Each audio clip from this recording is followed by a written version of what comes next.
I'm out. Yeah, I can't hear anything. Yo. Oh yeah, we good. Yeah. Yeah, man. You gotta do something. Like you have to have. It's a low ambition and laziness is a turn off to me. So I wouldn't be with somebody. And I'm not saying that she has to go work for somebody. All I'm saying is that there has to be some kind of fire in her mind for some kind for something. You're sounding like a lot of these women where you're telling them that being a wife and being a mother is not good enough. That's not good enough for you. I wouldn't tell anybody to do like I wouldn't raise my daughter to do. You're gonna tell a woman. You're gonna tell a woman like, all right, you're lazy, you're unproductive. If you don't go out and get a job and work for somebody, how does that make any sense? Like if a woman says, yo, I want to be your wife. I want to be the mother of your kids. I want to rear those kids. I want to take care of those kids. I want to make our house a home. And this is my passion to do this, to kind of stay out the way and support you, right?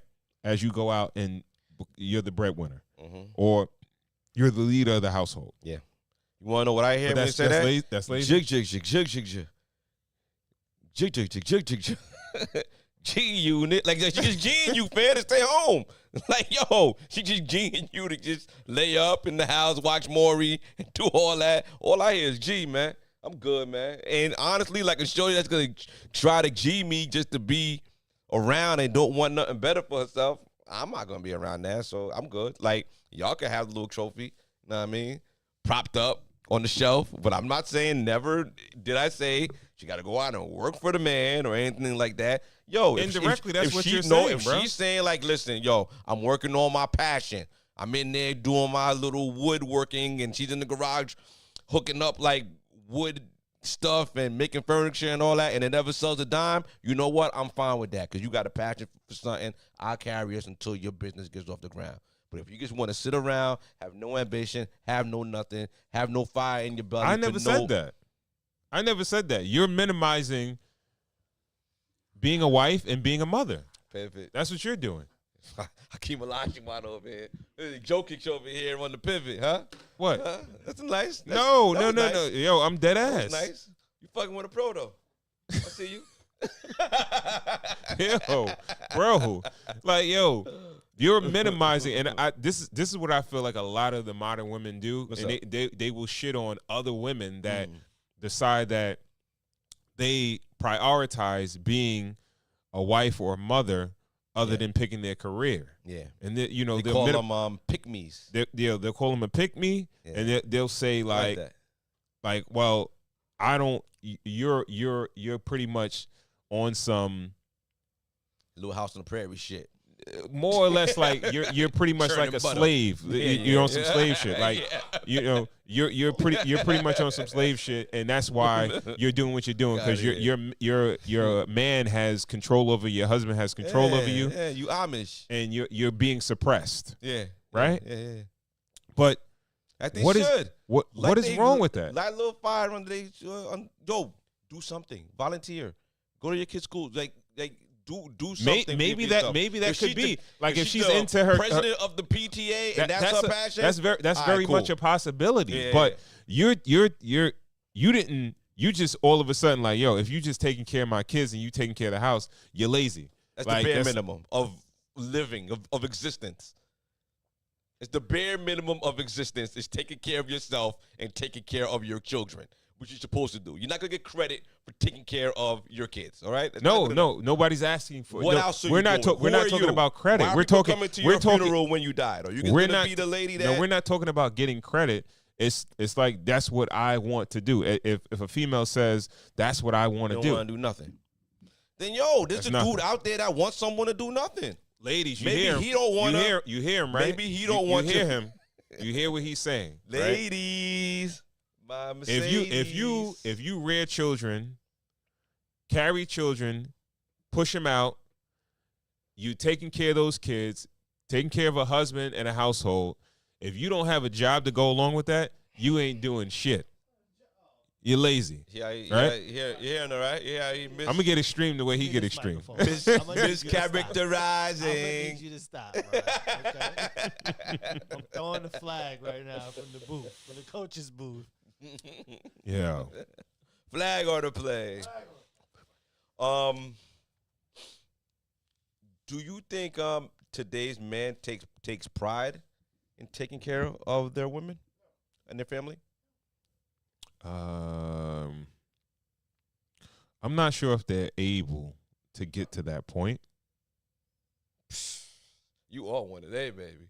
And I don't even know what that means, man. You What all one you mean today. I'm on one today? You read a new book this week? What? Nah, because you got some new, you got some new tactics. No. What that mean? We, in this society, we want things so immediate. Okay. Right? Mm-hmm. We live in a society of social media. So we get to see what other people have, what other people are doing. Right? So or what other people present. People who understand life, understand that we're just seeing what they present to us. You're right. Right? Yeah. But that's what you know to be real. Right? You could question it or really, be like, yo, man. that's not real or whatever. A lot of us know people in real life too. All right, those are different situations. Okay. I'm talking about people that you don't know, but those people that you see in your everyday walk, whether they be in real life, face to face, or you see them on social media, they set their standard for your life, right? Because they're technically your peer. So you figure like if that person has that car, lives in that neighborhood, they got this type of job. That's the level I should be on. To an extent, but I'm fine with you. And once we start to get into that competition, it becomes a race. I wouldn't call it a competition. I would call it more of a measuring stick, but I see you. All right, but you measure in order to kind of close the gap to see how far you off and how much it would take to get there. Size yourself up. Yeah, and then Just, of course once see, you size yourself up, yeah. you're going to try to get to that level. You're not going to just measure yourself up to be like you're going to measure yourself up, and then you're going to do some internal work, and you're going to be like, okay, does that make me happy? Do I want what that person has? I see that he has that. I see that a person my age has that. That's cool. Do I want that? Because I see that is attainable. Or I just want that aspect of it, and I do want that. But I know someone in real life that's doing it, and he doesn't really want it like that. You know what I mean? And then you got to factor in where you live, and you got to factor in your real situation, how many kids you have, and everything like that. And you craft your best life possible. I don't think it's that intricate of a thought process for most people. It really has to be, though.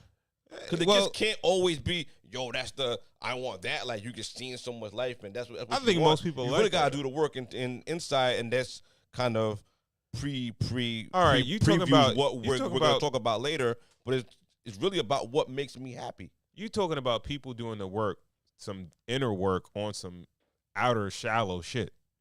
They don't.